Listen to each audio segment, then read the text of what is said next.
Hi everybody, it's Julia, your trusted travel expert, helping you find that je ne sais quoi wherever you are in the world. And today, I am amongst a bunch of Madrileños soaking up their wonderful city park, Retiro Park. This is the iconic lake and statue behind me. And therefore, I wanted to do a quick Madrid update, a spotlight on this wonderful cosmopolitan European city. Because I haven't done one yet, and it's really a great city. It kind of gets a little bit of a bad rap from some people, I think, because it is a big city and it is fairly modern. It actually really didn't become the capital of Spain until Philip II, I think, is in the 1600s. So it's a fairly newish kind of city. But that doesn't mean that it doesn't have a ton to offer, because it really, really does. Just to give you a little orientation of the city, I'm in Retiro Park, which is on the far right-hand side, which is east side of the city. Or not far, it's on the east side of the main part of the city. And then there's a direct road, basically it leads right out of the middle of Retiro Park and goes all the way down through the heart of Old Town to the palace, the royal palace, where the king and queen once may have lived. They do not live there now. King Felipe VI, I think, and Queen Letizia and their two daughters live in a different palace. But the palace is spectacular. More on that in a minute. But so there's a sort of main axis that runs east-west with Puerta del Sol right in the middle. Puerta del Sol is the center of Spain. It's literally 0 kilometer, and it's sort of their Times Square where they have literally their New Year's Eve ball drop, and it's 8-9 different roads come together there and stuff like that. And north of that access, that main access, is kind of the ritzier part of town to some extent, and then south of that main access, which it has a couple different road names. Gran Via is a road that it follows the old city wall just outside of Puerta del Sol and Plaza Mayor, which is the main square, which is the really iconic one with all the pictures. Those are all right in the middle, and Gran Via is just north, just south, and Gran Via has all the big fancy shops, and it's really busy, theaters, things like that. South of the main axis is the sort of more artist bohemian quarter, especially the writers area and stuff like that, and it's a little bit more old feeling with little streets. North of town has little streets too, but so there's a big road that kind of goes in an arc, following again the southern wall at the Toledo gate.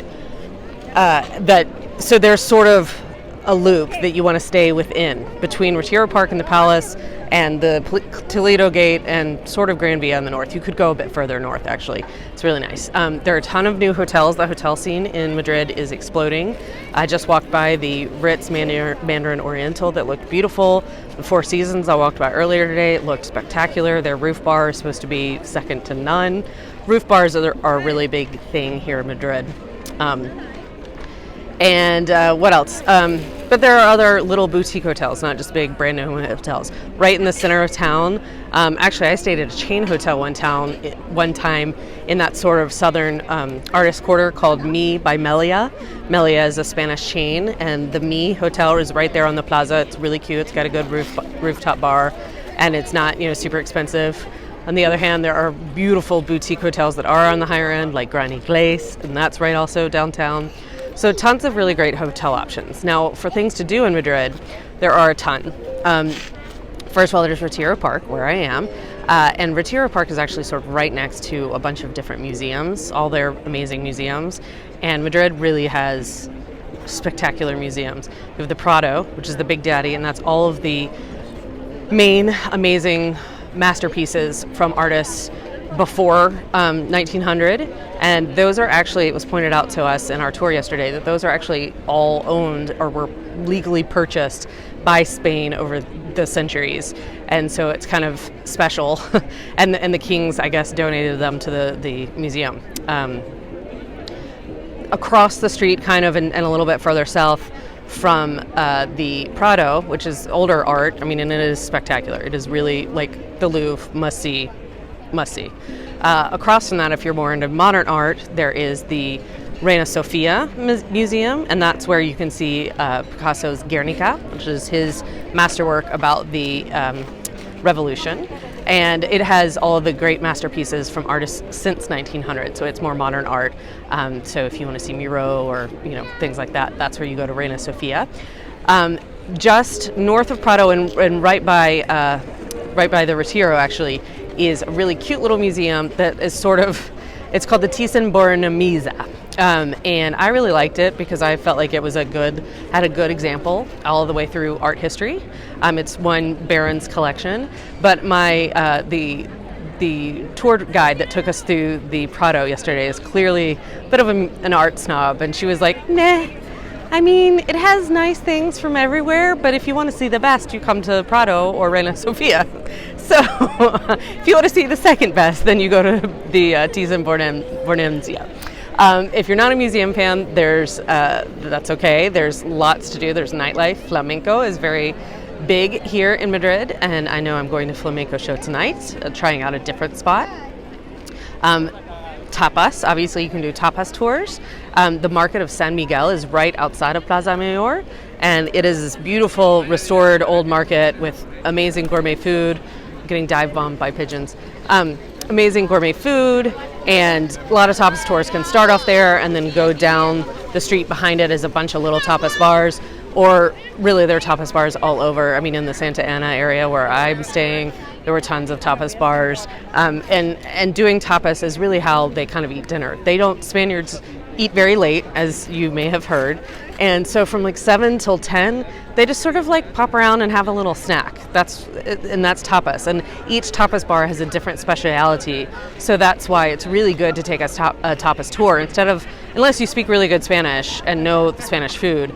You might want to take a tour, because then they can tell you, like, oh, this place is good for croquetas, this place is good for bocadillos, this place is good for... Lord, I had like spreads on toast the other night that were really good that I'd never had before. So there are lots of options for that. The Palace, though, that's sort of back to the museum-y thing, but I'm working my way back that way of town. The Palace is really spectacular, and there are a couple reasons why. Ooh. There's a family boating right next to me.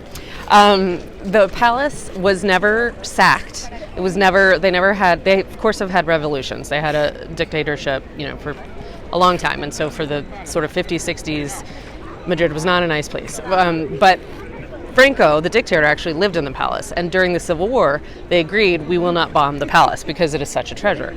And so everything in it is original from the 16th, 17th century, and it is spectacular. Like, me, I'm a big Francophile, and Versailles is, a wonderful place that I love.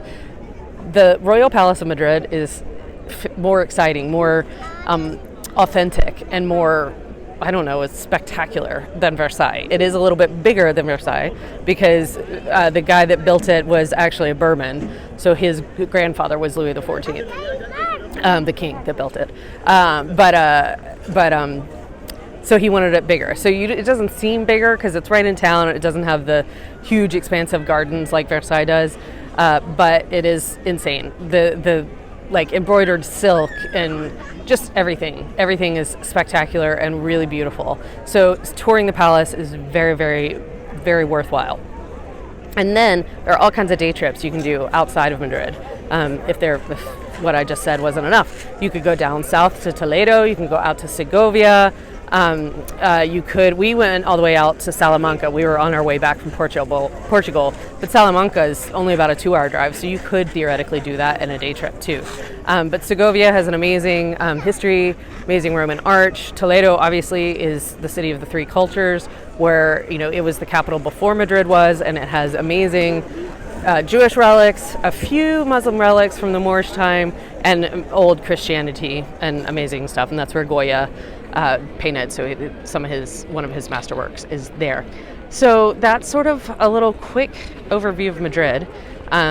Hopefully I have tempted you, or the atmosphere around me has tempted you to come check it out. It is really a great place and well worth visiting, and I'm so glad I got to come again this year. So that's it for this week, and I will talk to you next week. Bye.